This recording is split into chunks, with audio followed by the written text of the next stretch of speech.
আসসালামু আলাইকুম। স্পটলাইটে স্বাগতম। অর্থ নয়, কীর্তি নয়, সচ্ছলতা নয়, আরও এক বিপন্ন বিস্ময় আমাদের অন্তর্গত রক্তের ভেতরে খেলা করে।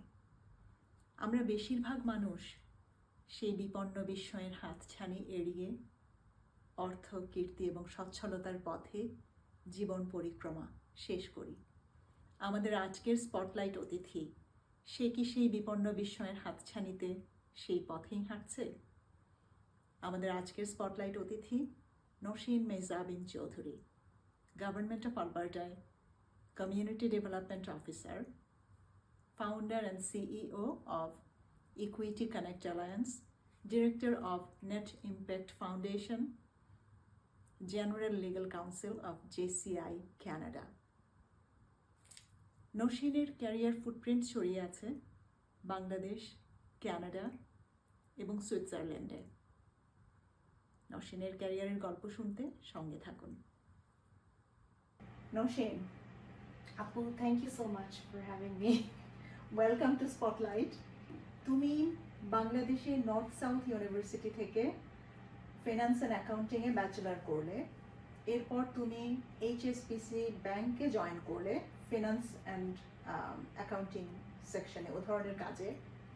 তারপর তুমি সেখান থেকে বের হয়ে এসে ব্রাকে জয়েন করলে এবং পরে তুমি ক্যানাডায় এসে ইউনিভার্সিটি অফ টরন্টোতে Munk school of global affairs and public পলিসিতে সেখান থেকে তুমি মাস্টার্স করলে এবং অবশেষে এসে তুমি এডমন্টনে আলবার্টাতে গভর্নমেন্ট অফ আলবার্টার arts culture status of women মিনিস্ট্রিতে কমিউনিটি ডেভেলপমেন্ট অফিসার হিসাবে কাজ করছো।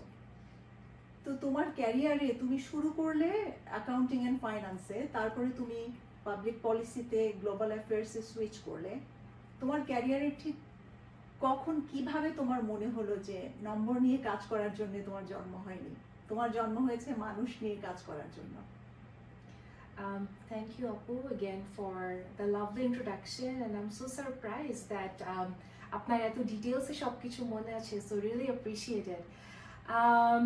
Actually, I think নাম্বারটা আমার কখনোই খুব একটা ভালো লাগতো না. I was always very bad in maths. সব সময় যেটা থাকে স্কুল থেকে, my teachers are always like যে ও খুবই ব্রাইট বাট ম্যাথসে একটু কাঁচা. So I think numbers were never really my thing. But I really enjoyed learning finance. So আমি আরেকটু আগের থেকে বলি আর কি. So first of all, I was very upset doing my undergrad in Bangladesh. I was like, why? And I was just a rebellious kid to my parents. My sister had moved abroad. আমাকে কেন পাঠাচ্ছে না? Am I not like good enough? Why aren't they like taking a chance on me? So that's how my mindset was. And then tarpore when I started in North South, I was very blessed. Definitely, it really worked out for me. But I had a mindset that I'll not be an average Bangladeshi graduate. So what I did is I started applying for a lot of scholarships and a lot of conferences and workshops. So I'm a volunteer throughout the 4 years. I've done so much. And that's how I think it sort of really shaped my mindset in a way. I moved away even more from numbers. So I was doing tax campaign in Denmark, and then I was designing violence against women helpline code in Norway. So I was just out and about, even outside Bangladesh, and I had really great recognition as well. So edik theke I think I was very exposed to the social issues, and also not just the issue but also the solution side of it. How we can really impact these issues from our lens. And I think I also feel blessed in a sense that Bangladesh is such a ground. People are very ambitious in Bangladesh, and people are also very hardworking. So I really took that leverage. So I had that mindset of like, fighting for the right type of mindset arki. So anyway, I then graduated after incredible 5 years of undergrad. And then তারপর ব্যাংকে এসে তো আমার একদমই ভালো লাগলো না, because the environment is a bit restrictive. I mean, the work is great. Obviously, I think every industry do their impact in a certain way, but just my heart wasn't in it because আমি undergrad time থাকতে মানে feminist leadership movement, non-violent activism. So I was doing so many of this women empowerment projects. So I loved my time in banking, and I was just missing to see that direct impact. When you go to the community and when you see a change or you make a difference, you are able to witness it from your own eyes. So just actually banker notes দেখে বা numbers দেখে dollar amounts দেখে, it wasn't really feeding my soul. And then I came across this wonderful opportunity at BRAC Urban Development Program where I worked with 550 slums in Bangladesh. So Dhaka এবং পুরো বাংলাদেশে যত বস্তি আছে I've been to, and I've done all kind of work starting from building bathrooms in those slums and building roads. So yeah, it was more like feeding the soul sort of a thing. So, and I'm really glad where it brought me. And then ওখানেও I spent a good 3.5 years in BRAC, and then I thought, chacha, okay, it's great that I'm exposed to with the community and the work that's going on, but I realized the policy ছাড়া actually কোনো কিছুই কাজ করে না. So then I was like, okay, what's my next move and how I can diversify myself even more.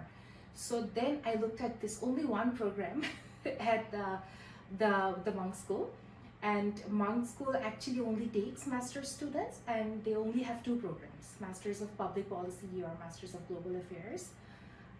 And they also offer dual degrees. So I was like, nah, me etai korbo. So I only applied to 2 universities. Onekei hoyto, people when they want to move abroad, they apply in a lot of schools. I think I was very tough on myself, and I knew the rejection rate was very high, but I applied to only 2 schools. I got into both of them, but I didn't get any scholarship from Monk. I got scholarship from the other program at Carleton, but then I ended up in Monk eventually. So yeah, so onek mane ki bolbo, with my passion of volunteerism and seeing the change and wanting to witness it, and then ওই level থেকে just understanding the top যেখান থেকে policy level থেকে actually influence করে of all this work in the field. So yeah, that's how my journey carved. তুমি তো তোমার কাজের পাশাপাশি অনেকগুলো ভলান্টারি লিডারশিপ রোলে তুমি কাজ করছো. তুমি নেট ইম্প্যাক্ট এডমন্টনে তুমি ডিরেক্টর, তারপর তুমি নিজে প্রতিষ্ঠা করেছো ইকুইটি কানেক্ট অ্যালায়েন্স, সেটা তুমি ফাউন্ডার এবং সিইও. এরপর তুমি জেসিআই ক্যানাডা, এটার তুমি এখন জেনারেল লিগ্যাল কাউন্সিল হিসেবে কাজ করছো. আমাদের নেক্সট জেনারেশন যারা আছে তাদের মধ্যে কেউ যদি নট ফর প্রফিট সেক্টরে তারা যদি এরকম লিডারশিপ রোল প্লে করতে চায়, এবং তোমারটা যেমন লোকালি ছিল এবং গ্লোবাল প্ল্যাটফর্মেও তুমি করেছো, তো তারা যদি এরকম গ্লোবাল প্ল্যাটফর্মে নন প্রফিট সেক্টরে লিডারশিপ রোল প্লে করতে চায়, তাহলে তাদের মধ্যে কোন সফট স্কিলটা, লিডারশিপ স্কিলটা সবচেয়ে বেশি জরুরি বলে তোমার মনে হয়? তোমার গোল্ডেন রুলটা কি লিডারশিপের? আচ্ছা, so before coming to the golden rule, I think whatever work we do আমাদের personal বা professional life, the first point is intentionality. So even when you volunteer, আমার মনে হয় যে you just have to be very clear intentionally যে am I doing it for the recognition or am I doing it for just the cause itself. I remember when I won the Telenor Youth Summit back in 2014, and I went to Norway, the Nobel Peace Prize ceremony, and it was a really great year for me. I didn't even know what the prize was, and I was so passionate about. I just saw some poster somewhere, and I knew that I wanted to do something for this. Like, how can I leverage technology back in 2014 to bring about a positive change in the society? So I'm just আমার ক্লাসের মাঝখানে একটা break নিয়ে কিন্তু I just pitched it, and in fact after I won the first round, তারপরে they gave me those placard on the stage like road to Oslo. I was like, oh মানে এটার মানে কি? But anyway, we'll come to that later. আগে আমি দেখিনি. So I think intentionality really matters first of all. তোমার intention ছিল to make a difference, to make a positive change. exactly, because, and to be very honest, at that point in life, I think also ignorance was bliss. I didn't think too much about, oh, this could be my competition. I have to think this through. I just purely worked from my intention around that time, and it was also easy. I wasn't exposed to way too much technology, especially not AI at that time. So that really helped. So coming back to leadership, hey, so when you do these kind of things, shall we go, oh, the young leader, you know, she's a young leader, she's a youth leader, she's been taken to a youth leadership conference. It's actually a very big word. Our মনে হয় যে leadership, being a leader is a big power, and with great power comes great responsibility. So I sort of see it as a reverse way. I think leadership is really not being in charge, but it's trusting you with the responsibility.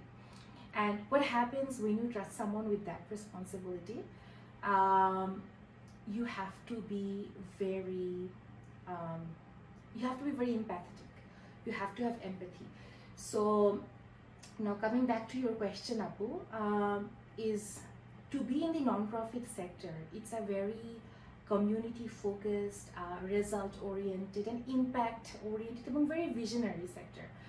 So in a sector like that, I think emotional intelligence and courage really go hand in hand.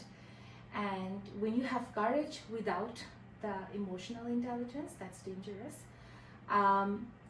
You always have to think as a non-profit leader that you're working for the people, rather than be that person in the job, or having that person with the fund. So I feel very blessed in terms of my career, because I've been a volunteer. I've worked in the field level in Bangladesh. Then I worked at policy level in Canada, and also in Switzerland a bit. So I sort of got to see the social impact changes from multiple levels. And jeta hoy je, when you have that power, authority, or leadership, it really is how you can translate that in language of the people who are really at the root level, who are at the grassroots. So it's a lot of listening rather than a lot of implementation. I'm getting into a little bit of technicalities here. When the leadership is wrong, আপনার top level decision they don't work in the field. BRAC থাকতে, বাংলাদেশে থাকতে, we implemented a lot of programs that were designed in the West, but they wouldn't really work out in the field level, right? Because they were designed in Europe, in North America. How can that work in Bangladesh? And even same in Canada, right? If something is being designed in Ottawa and not, they're not even really considering the Alberta context as much, it won't work out there. So non-profit leadership is very challenging. I would say a lot more different than corporate leadership, is that you really have to be that strategic, diverse, emotional leader who will think of the people first. It's always people first in non-profit. It's how the money is impacting the organization and how that organization is impacting people. And these are very sensitive things, starting from homelessness to people's healthcare. So I think now or in the future, emotional intelligence and empathy is really the key to non-profit leadership. তোমার কাজের অংশ হিসেবে তুমি executive level লিডারদের সঙ্গে, elected অফিসিয়ালদের সঙ্গে তোমার কাজের সুযোগ হয়।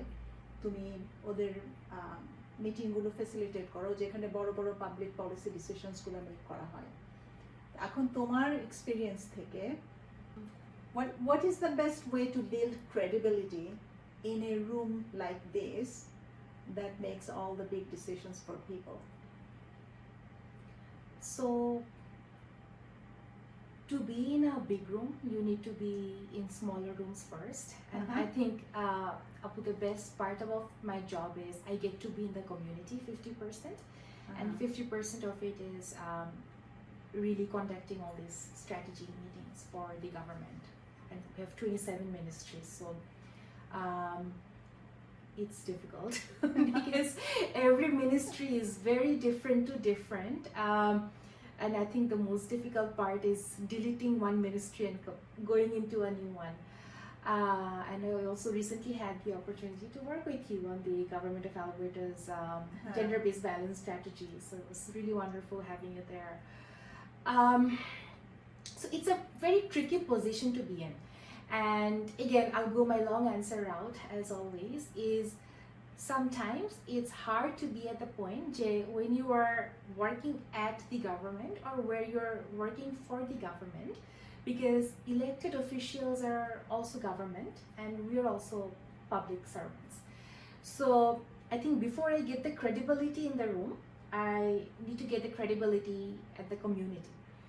So what technically I think my role defines is working as a bridge of those community realities and bridging that with the government level decision making. So jeta korte hocche je when I am walking into a room where sometimes I see very friendly, oftentimes unfriendly faces. They just want to cut through the chase and get into the work without much of a nicety. So in either way, I think the work is tricky in a sense as a person who is trusted with a lot of confidential information of the government, which is not yet public, but also as someone who has seen the reality and who has seen the effect of this government level policies and decisions on people, sometimes negatively, in a very difficult position. So I think the best way we tend to go in rooms like that is you also have to acknowledge the reality of jurisdictional, political and fiscal side of government, at the same time making sure that the table comes to a very equitable and inclusive decision. So what really happens is, I think what I'm really trying to master in my job is really the art of conversation. And I had to read very recently a 400-page on an art of focused conversations. So this is something like, how was your day? Oh, bhalo. Like, this cannot be it. So the art of focused conversation is, oh, I think it's a wonderful day. And, these are the things that makes it difficult. So you really just have to keep thinking of all those frameworks. So I think as a public engagement experts or consultants within the government, with these elected officials, we have to be very mindful that I am asking those specific questions which will be effective and which will really generate the answers. So very often times we think from backwards. So, and thanks to ChatGPT, is when I really design these sessions, I think of sometimes 20 prompt answers. Is that what they can say? And then I polish those answers. So, and it really is that consistency, right? Is that you really train yourself. Like, I feel like sometimes I'm an AI bot that I'm just training myself, okay, after this question, I can ask this to make sure that the room gives that answer that is needed.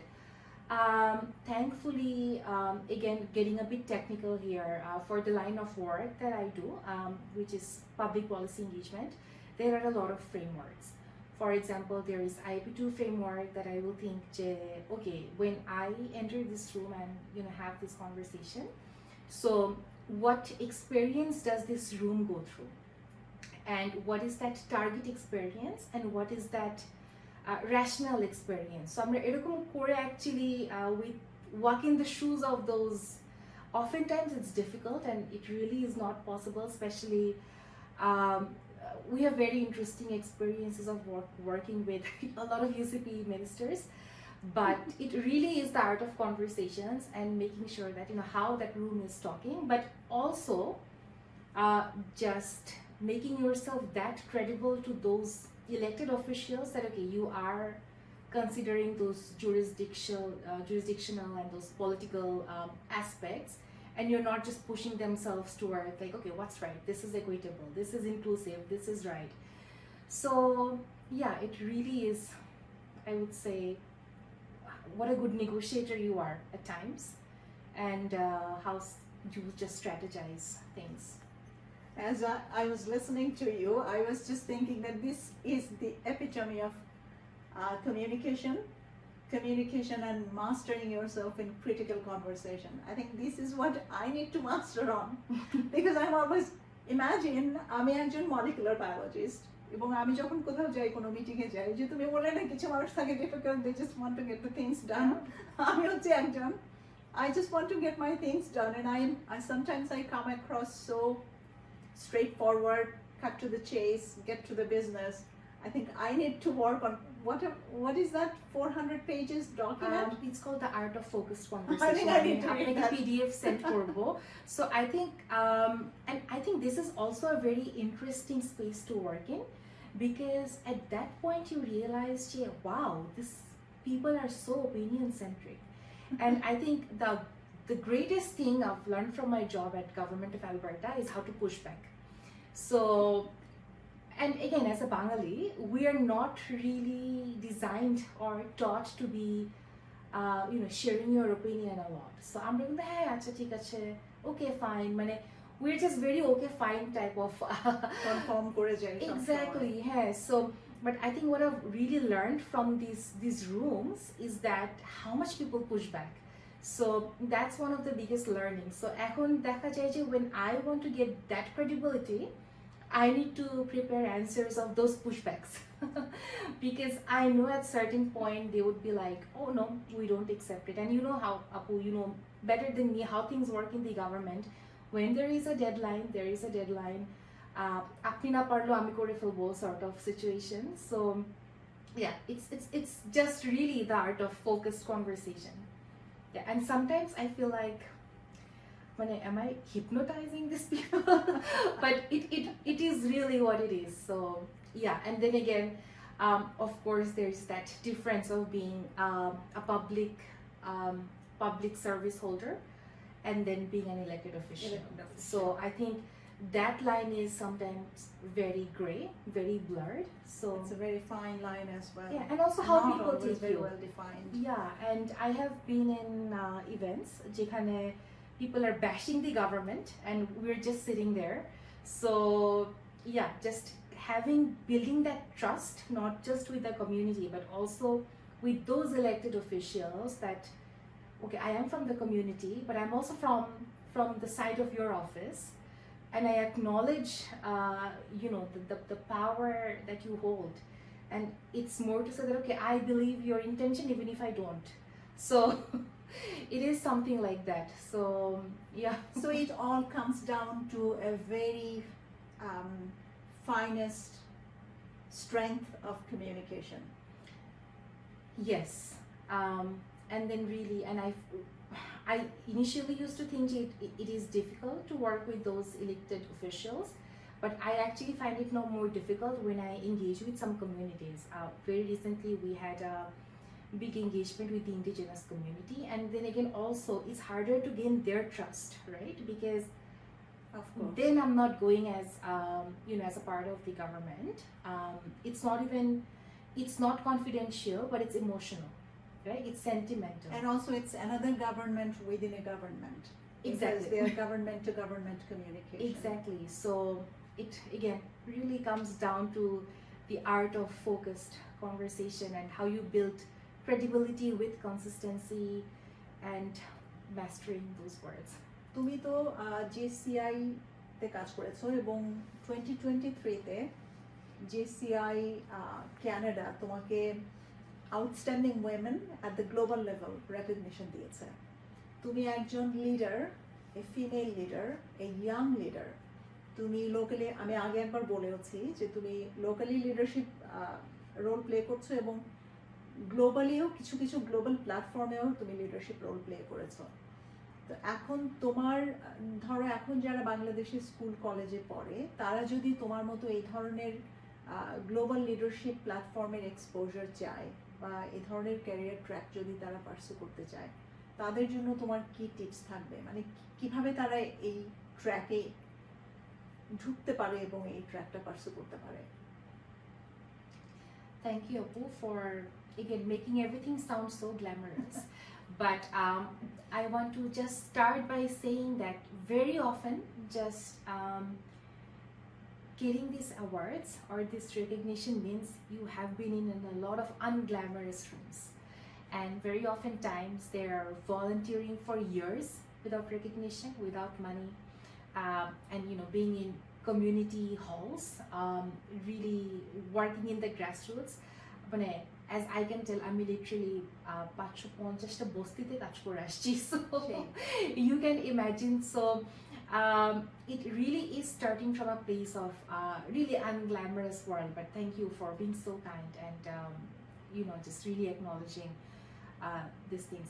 So I have been in JCI for over 10 years, and it took me 10 years to get that global award.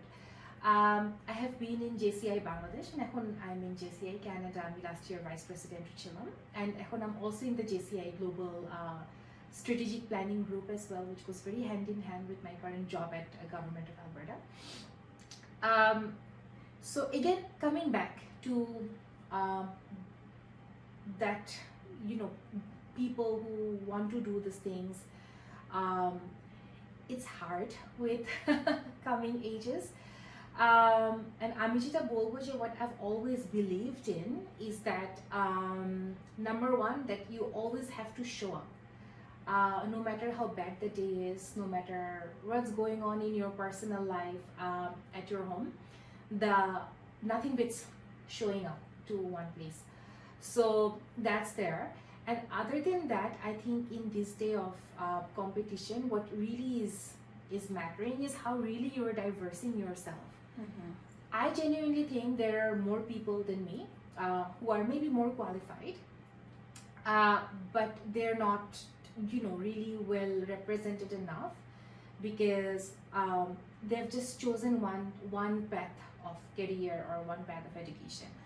So I think, to be fairly honest, what really worked out for me is that আমার এরকম কিছু decision ছিল, or I had some of those credibilities that allowed me in multiple rooms. So imagine me being a finance student, imagine me being a global affairs student, imagine me being volunteering in 5 different rooms. So what happens is, with that, in that age, it gives you access. So very often the first job or the first few volunteer roles are really not something that really defines you, but that really is the platform. So, and how do I say? So I'll give a very good example here. So the job I'm currently in right now is, in arts, culture, status of women, and trust me when I say it, I wanted exactly this job, and I just wanted this job and nothing else. Because it goes very well with my non-profit background, and also me being a non-profit founder, because we work with all non-profits and also in strategy with government. So I know what's happening in the community, and I know what's happening in the government. So, but there is a cobweb behind that. So when I first came to Edmonton from Toronto, I had no idea how to get this job, and people usually retire from this job, so there often really isn't a lot of openings. So I can't even say how many events I've been to, and same manush, same room, same venue, events jete, then someone told me, oh, there is this training from GOA that you should go. And that training was being conducted by one of my current teammate. So I had no interest in that training, to be very specific, but I just wanted to see, okay, what they do, because I knew that, I wanted a job like this. So, and then I went, and then I said, you know what, I really want your job. So, and obviously they had no opening, and I didn't get it right then. So I think even 3-4 months after, এবং তারপর I've been to so many of those related events, তাদের সব partnered events এ গিয়ে, finally someone got a really nice director role somewhere, so there was a vacancy, and literally আমি show up করতে করতে I just got this job. But then again, this is a small example. So really, for younger people, it very often means that sacrificing one weekend of playing games, sacrificing that morning sleep, And to be very honest, it's not even younger people. And I would say I'm also quite young. So, and I'm still sacrificing my weekend sleep. It's about priority in life, that where you want to see yourself. And I think আমাদের এই যে early 30s, late 30s এর যে age groupটা আছে, I think this is also really our age to build. I can't say one weekend in a month where I really get to sleep and then not do something. Every weekend I have something, and with more coming weekends, I have very less space to make time for friends and family. And you know, people might say, okay, where is the work-life balance?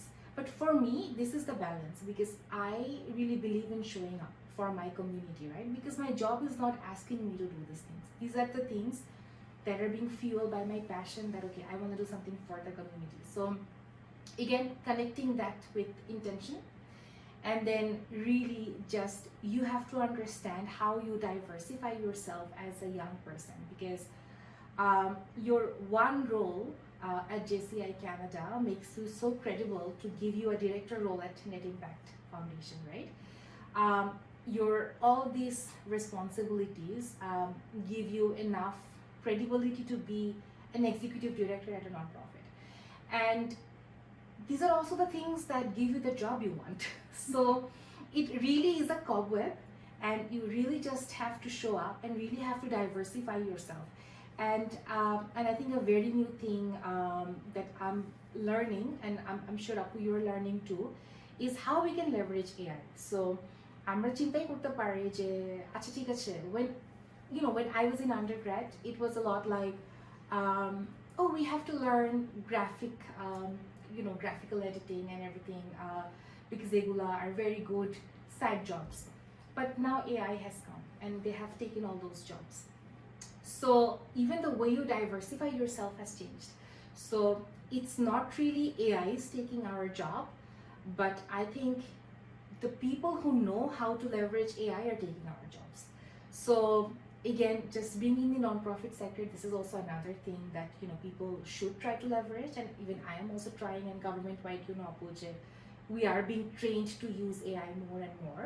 So it's a lot of adaptability, a lot of showing up, again, being a ghost writer for the ED of your organizations for years, that even I have been, volunteering, even আমি তো বাংলাদেশের বাইরে অনেকবার চলে গেছি for without any financial incentives.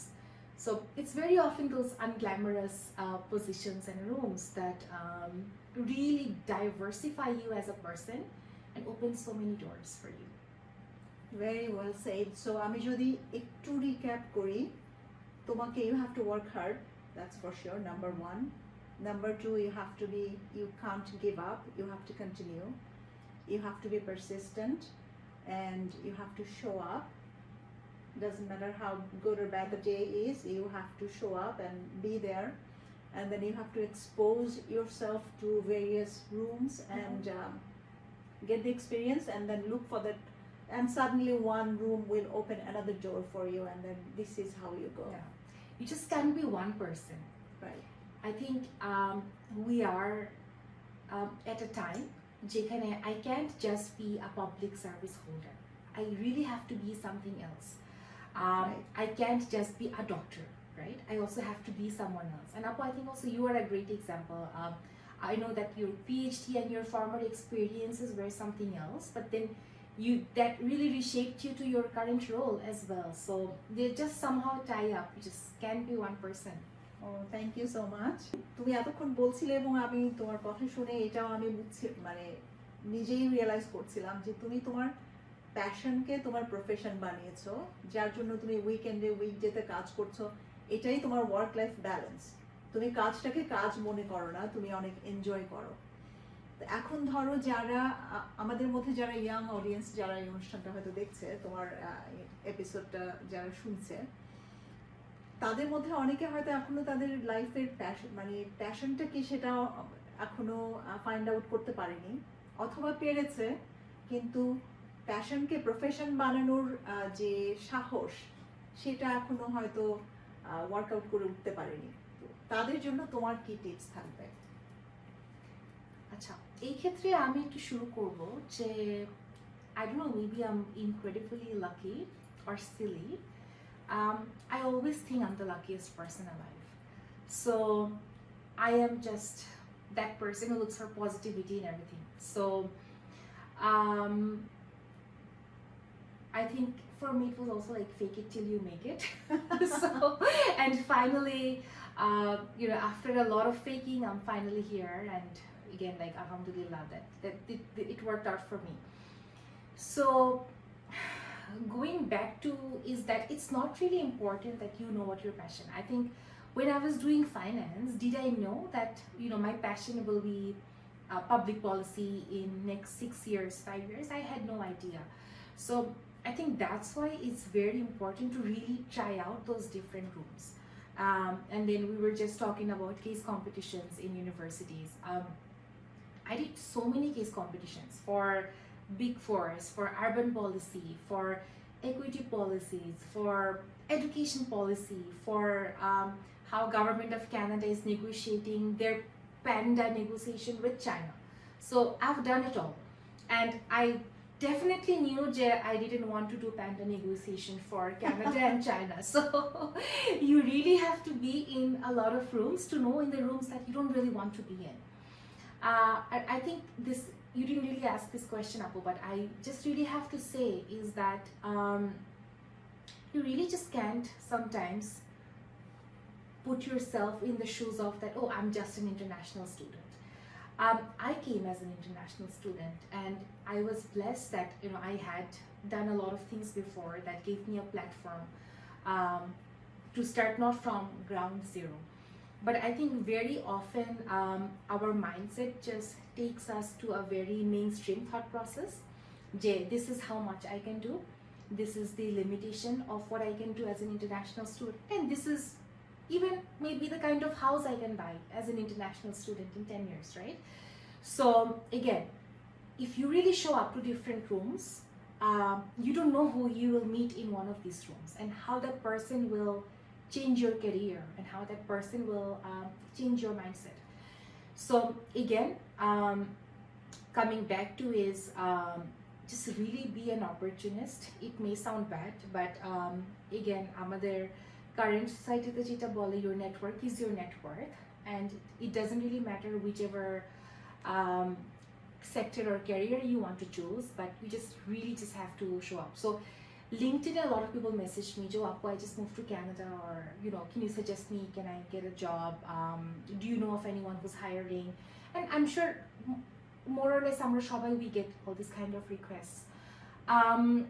But really, sometimes I also forward them jobs, but I think it really is also training people on how to have that focused conversation with that person. And I don't know how many conversations I have had with people in different organizations just to understand what they want. So it can be exhausting at times, and it's difficult because so much goes on in life and we're not very often at our best forms. But it really is just a lot of door knocking, cold calling, and showing up in rooms, and then really just trying things out, and then you especially know that, okay, this is not my room. I would say sadly for me that was banking. I still think it's a great industry, but I didn't really enjoy it as much. But then I really eventually moved to something after trying a lot of things. And then, and one day you'll just find what you're looking for, but you may just find something even better than that. On that note, try different things to find your passion. Once you find your passion, make it your profession. Thank you for watching. Assalamu alaikum. Thank you so much again, Nowshin, Apu, for having me. It was such a pleasure just being on your platform.